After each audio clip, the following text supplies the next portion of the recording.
Thank you. Kaya pakapula pa kang bata.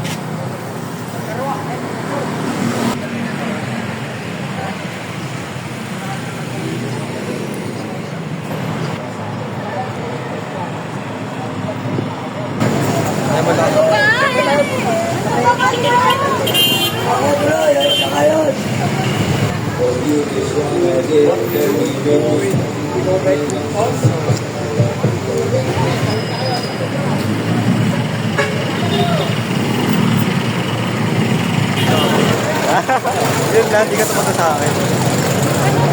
Pinamulto ka na nga.